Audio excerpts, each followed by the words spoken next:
Hey guys, this is Joe with JoeDrifter.com. I'm updating you on the DealerCast Tundra powered TRD Supercharged 5.7 liter Lexus SC430 build that I'm doing. Today, as you can see, the motor is in the car and we have the engine mounts made and the front oil pan, the front sump oil pan done. Basically, we're kind of getting started on these videos sort of halfway through the build, and it's because in the initial state, when we were getting all the sponsors together, everything was really a pipe dream, so I wasn't sure, how quickly this would progress. So we're well into it now. We're 100% confident about the progress and what's going on with it, and so we think it's pretty important to put the information out there, and maybe there's a builder or someone, an enthusiast out there that's trying to do something similar, or maybe in a different application, a swap involving this type of technology or power plant. Perhaps this could help you guys do what you're trying to do. So I'm going to go over a couple things today real quick. Three of the biggest variables that I had to overcome when it came to how this was going to work. This power plant, the Tundra 5.7, in the Lexus SC430. The number one, the first most important one, was the engine management. How was I going to do it? Was I going to try to make the factory electronics work and use the factory ECU to handle the engine management, or was I going to go with aftermarket ECU, something like AEM or Haltech?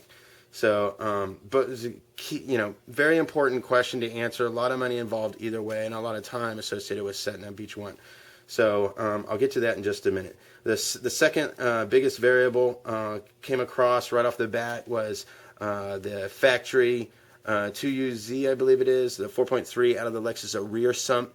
And no matter how you ordered the Tundra, whether it's a two-wheel drive or four-wheel drive, or whether it was in the Sequoia or whatnot, they were all rear sump. And actually, I take that. Let's see. The 4.3 was a front sump. Excuse me. And the Tundras are all rear sump. So we needed something that allowed the room, because the steering rack on this engine cradle bolts in the back side of the engine cradle, and when we dropped the Tundra in there, it being a rear sump, we had interference issues right off the bat. So we basically had to modify. My brother John helped me modify the oil pan. We moved the pickup tube towards the front, and with some helps of our friends Kyle and whatnot, help box in the front and make the front oil pan set up. So we're basically going to use a factory oil pump on this, and it should be able to handle the volume. We're going to run an external oil cooler. We're going to run an adapter off the factory housing and get rid of that, and then we're going to just run an external oil cooler, and it should be fine and work well. And then the third thing that was absolutely critical with regards to trying to make this all happen was that there was no manual transmission available for the 3URFE. So how are we going to compete this, and what were we going to do as our solution for the transmission? So that was something else that we were going to have to address. So to go back to number one, the engine management, what were we going to do, the stock versus the aftermarket EMS? Well, I'm happy to say, and I hope this doesn't bite me in the rear, but I'm going to do both.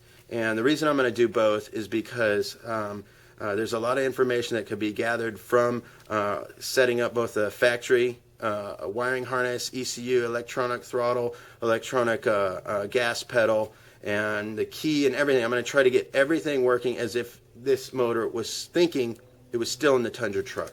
And the reason I'm doing this is because, one, I know that will be an absolute, one of the most reliable fashions that it could be put into another car. So I'm hoping that I can get it to where the check engine light will tell me, and this thing is, I'm hoping for OBD2 compliance, and that way if I ever wanted to compete it in that fashion, then if we had a fault, it would be as simple as plugging it in, pulling a code, and seeing where the fault lied and remedying that. I know that ultimately I'm going to wind up at a standalone EMS, but this is something that I really have a personal challenge to myself that I want to accomplish, and I want to get the information out there so that you guys, if you want to do something to whatever it is you're working on, maybe it's a hot rod, maybe you're trying to soup up your truck or whatnot, and you want to convert it to a 6-speed, that maybe you can take some of my information, extrapolate upon it, and get and do something else to make your project work. So hopefully, what I'm doing helps other people out there kind of see their vision, see their goal, and see it all happen. So again, you may, if you subscribe to my posts and look at some of the other videos on YouTube, you'll see that one of my earliest videos, we got the 3UR running on the ground with the factory setup, and on one of the forums we even had a video of it running in the car. But we've since changed chassis. We got a newer chassis here, and I've just got to get the wiring in it here shortly. We're going to get it running on the factory electronics, and I'm going to get it out there. I'm going to have the factory gauge cluster video running, and we're going to see how this thing does, okay? And I'm going to be sure to post videos up on that so you guys, can see the progress on that as well. So the second thing, front sump, we already pretty much gone over that. We've got that solved, so I feel pretty good about that. And then the third thing, the transmission. Let me just show you where we're at here. When it comes to the factory electronics, when I first get it running, okay, what we're going to do is power it from the automatic with the automatic transmission. Okay, I want to get it out there and just test it and make sure that we can work out any kinks in it. Okay, what you're looking at here is the Nissan 350Z 6-speed transmission. Okay, this is ultimately what's going to run behind the Tundra 5.7 liter. Now, this is the same transmission that we made a similar adapter plate to for the Infiniti G35s and the Nissan Silvia S15 for the Drift Emporium cars. I made a similar adapter plate, this time out of steel, hoping it can, be a little bit more stout, because I think we're going to be making a little bit more power. But fortunately, this particular transmission was sponsored to us from Albert at Ultimate Auto Boutique, so we want to thank him for that. Basically, it didn't cost us anything.